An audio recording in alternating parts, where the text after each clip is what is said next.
Greetings and good morning, everyone. Welcome to Catalyst Energies. My name is Dee. Thank you for joining me. I am so grateful that you're here. Welcome to the Daily Medicine Transmission for April 28th, 2022. Welcome back, everyone. Thank you for being here. I wasn't even going to offer this transmission today because I am working very diligently on getting the new moon forecasts out for subscribers and to post on Brighteon if you want to purchase those forecasts if you're not a subscriber. But so I'm and I have some other responsibilities. There's kind of a time crunch thing going on today, so I'm going to have to play Time Lord in some way. So I was going to actually skip the transmission because I erroneously thought, there's not much going on today. We're just kind of like building up. But then I looked at the astrology, like really looked at it and saw some things that I was like, I need to talk about this. Plus the space weather. I think it's important that we address that as well, because there has been an uptick now. There was another amplification of the Schumann last night, at least on the East Coast, right? In terms of where we are, but there was an amplification of the Schumann. You're starting to see, as we'll look at it, that the amplification level is increasing every time there is an amplification. There was supposedly surprise space weather yesterday. Was it really a surprise? I don't know. Let's look at the data points here and see if we are really surprised or not. I'm not very surprised. In fact, if we've been paying attention at all for the last week, we know that we've been kind of building up to some geomagnetic unrest. And that the sun cycle 25 or solar maximum is really starting to get into the peak. So there's tons of sunspots. They've been flaring like crazy. But what is interesting is they're not really releasing too many CMEs towards us. But there is the coronal hole stream, which is slated to reach us by tomorrow. And so I think we're already getting hit. That was confirmed to me by Ben at Suspicious Observers. And we'll look at the data and show and our own experiences to see that, was it a surprise? I mean, spaceweather.com, which is run more by NASA, certainly was like, oh, there was a crack in the Earth's magnetic field and there was a surprise storm. And is it really a surprise? I think that's something to consider on multiple levels right now in terms of shock and awe when we talk about Uranus, which is going to be coming into play very soon. But what we're going to talk about today, just so briefly, is Mercury in a trine to Pluto today. Pluto is going to station actually by the end of today, and technically it's going to be tomorrow that it begins its retrograde, but it's really stationing, right, coming to a standstill by the end of today. And the perspective that we have an opportunity to gather with Mercury in conjunction with the Pleiades in this position of real mature understanding. The fact that you have to take in the opposition of anything in order to fully understand it. This is something we've been building up to so that when there is a final like climactic moment or some sort of definitive shift into a new cycle, as we're going to see with the new moon, that is a new eclipse season with Pluto station in retrograde, that we're not exactly shocked at all that yes, there are things that we're not going to be able to expect, and that's part of the journey to not expect them so that we can have a little spontaneity in our lives or be impacted by things that we don't necessarily expect. Because if we expected everything, if there was nothing to learn, like what is the point of being at Earth School, right? The idea is that we came into physicality so long ago in order to experience what it's like to be a spiritual divine blueprint in a physical material form. So that's an ongoing conversation, of course, but I just want to share a couple pieces here. And actually on Telegram, I'm going to share the reading that I did for myself today because it's so relevant to what is happening, that there is a breakthrough moment that seems to be well on its way. And many people are feeling the buildup with the sun and the solar cycle and how it impacts us on a geomagnetic level and our own energetics, of course. And then with all of the astrology leading up to the new moon, the solar eclipse, yeah, the partial solar eclipse, Pluto stationing retrograde, Mercury moving into Gemini, stationing retrograde as well soon, right? Even in the next week, we're going to have a lot of things start to unfold. So it's still in this moment where we see what is the essential archetype of our journey, of our existence, of the narrative that we are part of, and stripping everything down in order to receive the revelation. Now, we've been talking about this all week. This is not necessarily new, but what I found today is that Black Moon Lilith, the true Lilith, as we're going to see, not the average or the mean Lilith, but the actual oscillating apogee, and the space where that's at is in conjunction with Orion right now. It's going to be square to Jupiter, square to Neptune, square to Venus all today while it's in a trine to Saturn. And so Lilith represents that primal survival mechanism within us, our original DNA, like the original DNA, the mitochondrial DNA that comes through the female genetics, right? Our human blueprint before all of our influence, right? However you want to think about that. That is what Lilith represents. And, she will be heard. She will be seen. She demands it because she is, in fact, the representative of the divine feminine space. And there's something about her position in very late Gemini, along with asteroid Ceres today as well, and continues to be there, that this polarization aspect is coming back around in order to teach us something. So somebody had made a comment about in the last video on the comment section on YouTube about really feeling this looking glass energy. Look at the image right in front of us. This is from Astronomy Picture of the Day. It's beautiful. It's really looking at more of the the canopy here. There's a meteor off in the distance, and it's just a beautiful image. But what I really liked in particular that seemed so synchronistic was the fact that there is a Sabian symbol for where Lilith is today that we'll get into, that represents the stripping down of everything, the bare trees, right? To look at the essential nature of existence that is in a very, I would say, a very stark image of everything stripped down bare into the to the bare essentials. And in the reflection that we see here of that, this is where we really see ourselves. And one of the things that came through really strongly today, and I have to admit that my own guidance system, as close by as they continue to be, have been very noticeably quiet for a while. And this is intentional, right? This has been like, we're here to support you, but you have to take the steps yourself. We can't take your first steps or whatever for you. So they've been really surrounding us, but not really influencing too much. At least me. I can't speak for everybody, right? Influencing me too much on my perspective, what I'm going to do, how I'm going to do it. And I think a lot of people are in this position because this is the emptiness or the darkness or the void or the space, that creation is able to happen. And Pluto right now is a huge agent of that as it's about to station retrograde. So there's just too many synchronistic things that are coming through for me not to at least share part of this transmission. So it'll be probably the fastest transmission I've ever done, because I want to get into, I want to finish the new moon forecasts, right? Because those are coming through really strong right now for people. And I want to get them up and available. And I need to be able to be in my studio to do that. So, my friends, like I said, this is linked in the description box below, Astronomy Picture of the Day. And let's move on to the actual information here so we can get an idea, just to validate what we all probably know for ourselves, right? And that was another comment that was made, which I really appreciated, which is,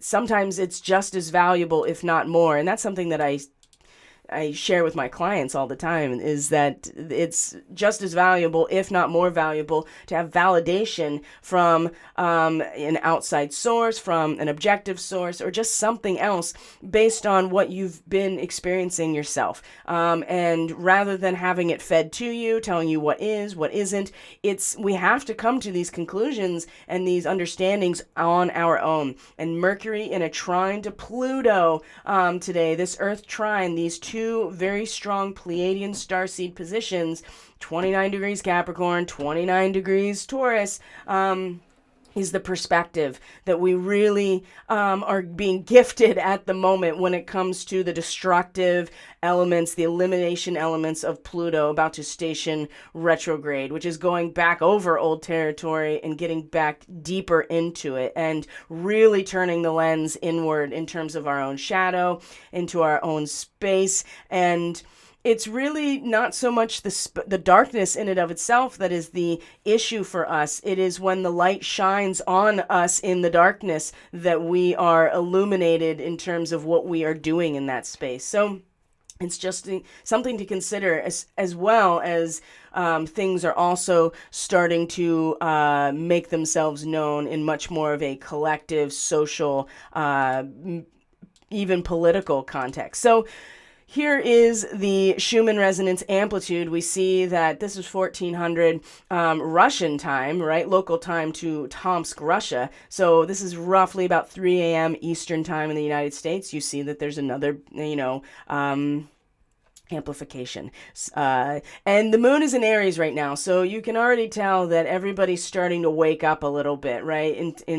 Inside, there is a sense of potency and life force that is now becoming much more present and evident in our own internal experience right now after this moon in Pisces. So you can even see just from the last 2 to 3 days how the amplifications have consistently gotten louder and louder, and then there was this much louder amplification. And part of it is because we are going through this coronal hole stream is now starting to reach us, and the geomagnetic activity is getting stronger. But even when that was happening yesterday, you can see that it was actually pretty mellow during the time that the geomagnetic unrest was apparently happening. And when it's overnight, well, at least on the East Coast, like I said, it's after that there seems to be more of the amplification. I think that's really interesting.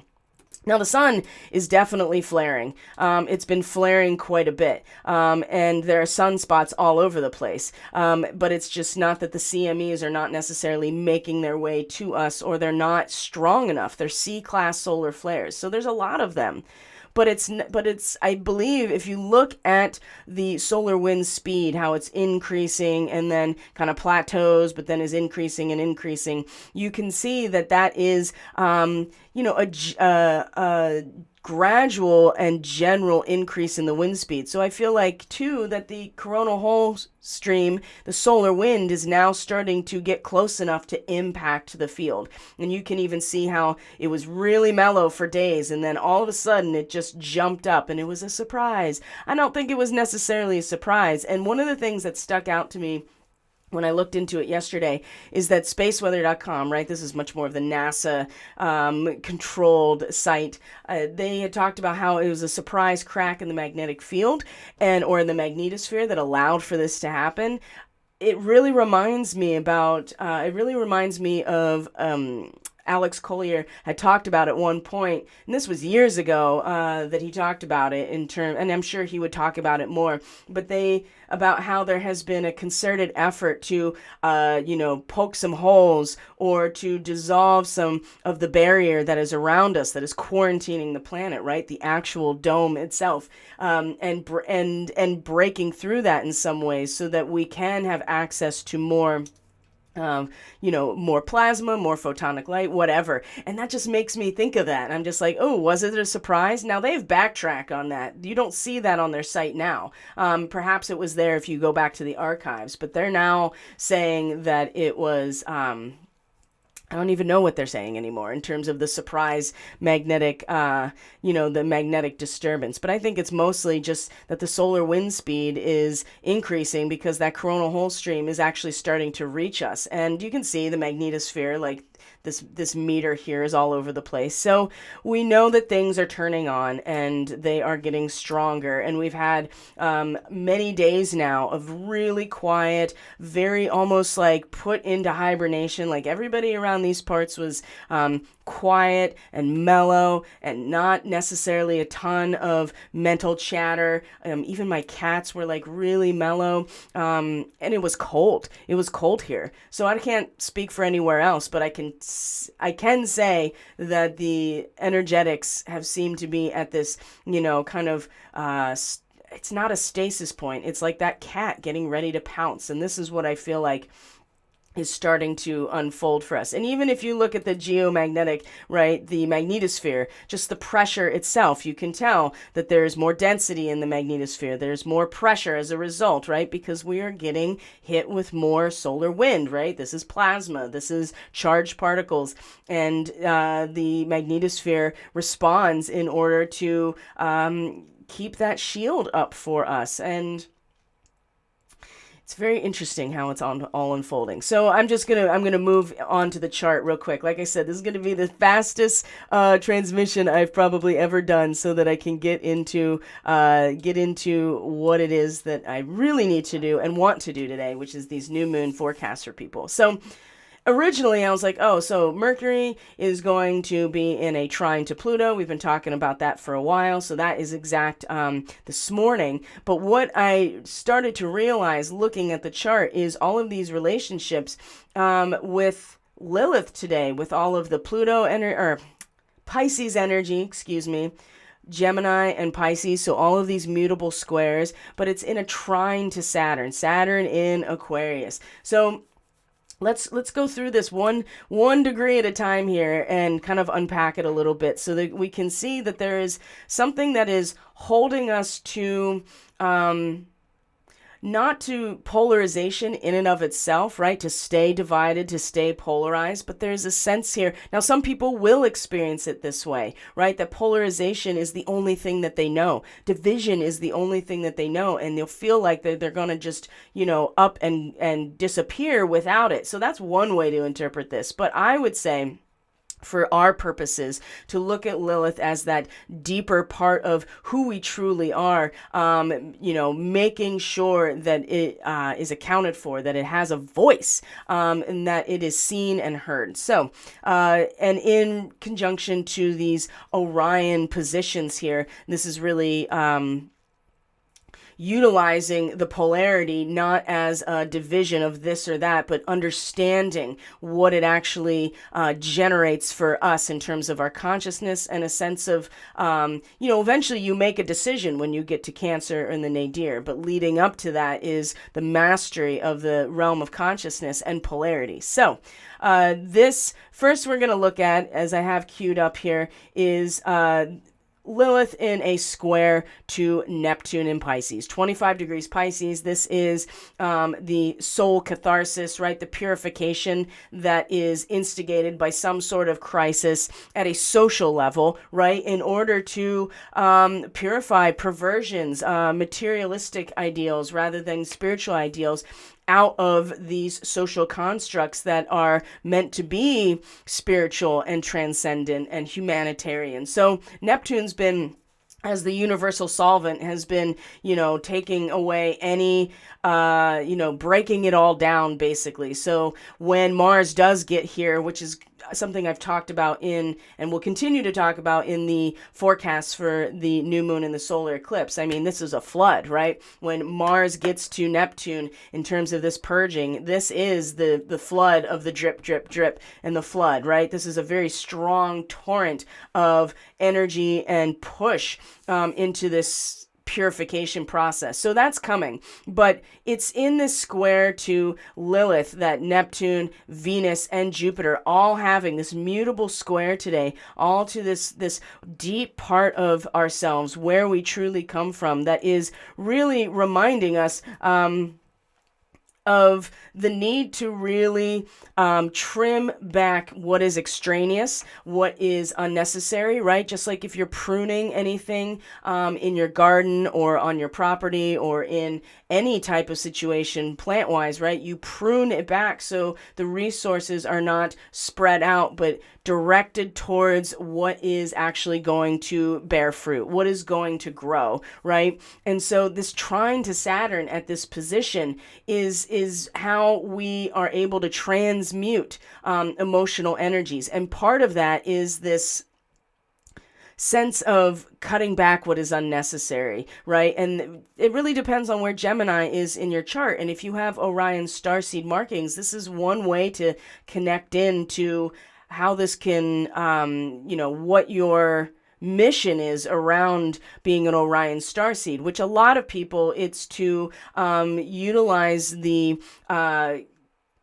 mastery of polarization and the division as a means to enhance your own consciousness and to grow and to learn, but also too to take the emotions out of it. And with Saturn in a position of Aquarius of transmuting these emotional energies, we see that these two are completely supporting each other in terms of our minds and our mental energy and our consciousness. So Saturn is the boundary we don't get past, the limitation that is staunchly right there. We don't go past what the collective bandwidth really is. And we have to prune away what is unnecessary. Now, you can see how that can be distorted, right? You can see the mirror image of just that and how that has been used as a justification for certain actions at a societal level, at a global level that have been attempting to prune back what has been considered extraneous, right?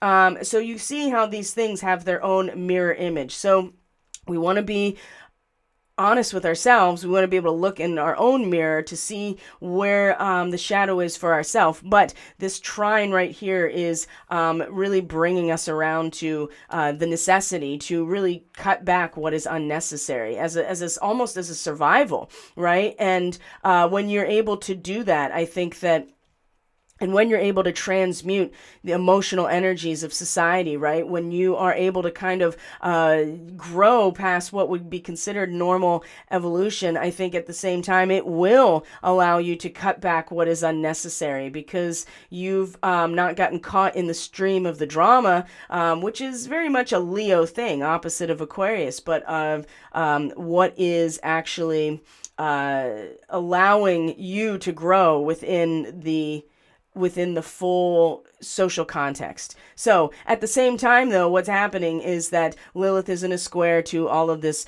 mutable Pisces energy. So while we are feeling the love, feeling the compassion, getting a sense of really purging away, and also a sense of abundance, right? Jupiter at 28 degrees Pisces, this is where Venus is going to meet Jupiter on the 30th. This is about abundance and a sense that everything you need, all of your needs are already here for you. Everything is accounted for and available to take into the next cycle. The square here is the discomfort with the simultaneous reality of losing something, of realizing that bankruptcy in some way is exactly the means to release one from unbearable pressure in order to start over. That's kind of the idea here. And this is in conjunction to Betelgeuse or Betelgeuse, right? 28 degrees of Gemini in a square to Jupiter at 28 degrees Pisces. So opportunity abounds here. But at the same time, it is going to trigger a very deep survival feeling in terms of, what is it that is our abundance, right? And Jupiter is expansive. Jupiter is larger than life. Jupiter is good luck and fortune. And Jupiter is the big picture, whereas Lilith is something so deep within us that sometimes we don't even know that it's there, but it absolutely comes out in sometimes the worst moments, right? So this square is just going to challenge this realization of what we do have, what is our abundance, right? Because there's something here that is like, when you release yourself from the burdens that you cannot really overcome, it actually is a liberating moment. And so again, get down to the essentials. What is the essential archetype? Because this is what will be revealed to us through this process. And like I said, Mercury in that trine to Pluto today. And then the moon is going to meet Chiron today, speaking of which. So the moon is in Aries,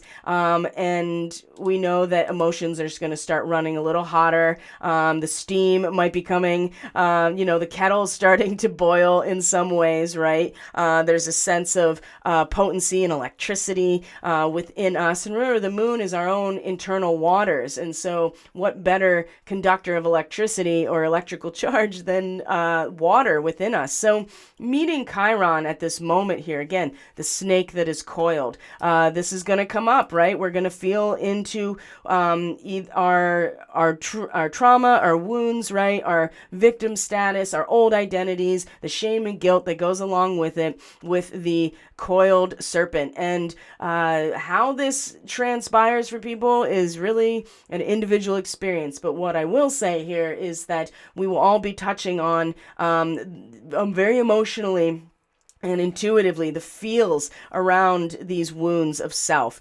and what we're going to do with that coiled snake, right? The potential that is at the center of polarization, and how we can ritualize that in our own way, and that's expressed in a multitude of ways spiritually. But if we can't allow ourselves the opportunity to step away from that old identity, right? If we're not able to experience the polarization, even as an opportunity within ourselves to transcend or step away, or come out of where we've been, then I think that we're just going to get, triggered and pulled back into all the feelings of shame and guilt and having to be a savior, having to, victim, whatever, right? With this coiled serpent, right? It's so triggering for people. The snake and the serpent. Oh my God. It boils down, really, truly, down to the essential nature of things. And it also it seems to boil down to our own consciousness and what has to go and what we can let go of in terms of our consciousness, our thoughts. And this perspective with Mercury and Pluto is a big one. So I'm going to leave it there for today so I can get started on the next batch of new moon forecasts for everybody. So if you are interested in a reading, interested in energy work to support your process, I do have some reading sales that are going on that are linked in Telegram. They're going to be sent out to the email list today as well. And you can also find them. Usually I bring up the promotional material in the transmissions, but in this case it'll be all in the forecast. So keep an eye out for the Taurus forecast. That's going to be free this month for the new moon, and I will see you guys tomorrow. We're going to have our live stream at 10 a.m. Eastern for the astrology. It's going to be for the new moon. It's going to be for the eclipse, so you don't want to miss that and be part of the chat session. And you can always catch the replay if you're not available then. So I love you guys. Thank you for being here. I truly appreciate each and every one of you. I am going to move on for the day. I will see you tomorrow. I love you. Take care of yourselves. Take care of each other the best you can. And I am out.